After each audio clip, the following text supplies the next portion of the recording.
Chers auditeurs, dans ce nouvel épisode, nous allons parler de la cession des entreprises de traiteurs industriels en Europe et des leviers qui permettent d'en maximiser la valeur. Le secteur est en pleine consolidation, porté par la digitalisation et la montée des exigences ESG, avec des pressions sur les coûts et une compétitivité accrue. À l'échelle européenne, le marché des traiteurs industriels est estimé à près de 98 milliards de dollars en 2025, avec une croissance annuelle autour de 5% jusqu'en 2034. En France et dans d'autres pays européens, les grands groupes comme Sodexo, Elior et Compass restent des acteurs dominants, mais les structures multisites digitalisées avec des portefeuilles diversifiés retiennent l'attention des acheteurs, notamment en vue d'un potentiel renforcement par des opérations de build-up. Les acquéreurs se distinguent en quatre typologies: stratégiques, à la recherche de synergies géographiques et logistiques; financiers, comme les mid-caps, les family office et les plateformes à potentiel de consolidation régionale; managers-repreneurs pour les structures locales rentables; et acquéreurs industriels recherchant récurrence et économie d'échelle. Les clauses d'earn-out et un certain maintien du dirigeant pendant 12 à 24 mois apparaissent comme des pratiques courantes d'ajustement et de fidélisation post-cession.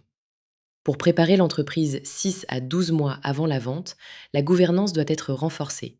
Un codir solide, un reporting régulier et une clarification des responsabilités clés. La stabilité du chiffre d'affaires est primordiale.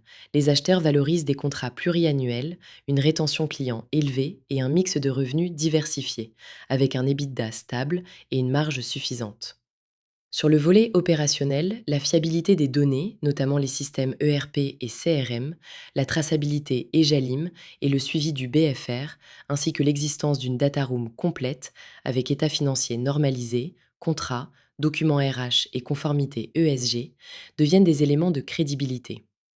Le processus de vente dure généralement 7 à 10 mois, avec teaser, NDA, CIM, shortlist, LOI, due diligence, SPA et closing.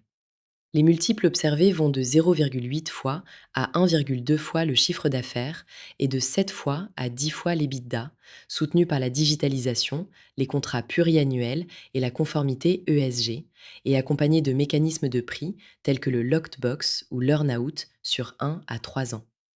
Les scénarios prospectifs couvrent le technologique avec l'IA et la traçabilité avancée, le géopolitique avec les prix de l'énergie et la relocalisation, et le macro-sociétal avec la guerre des talents et les labels durables.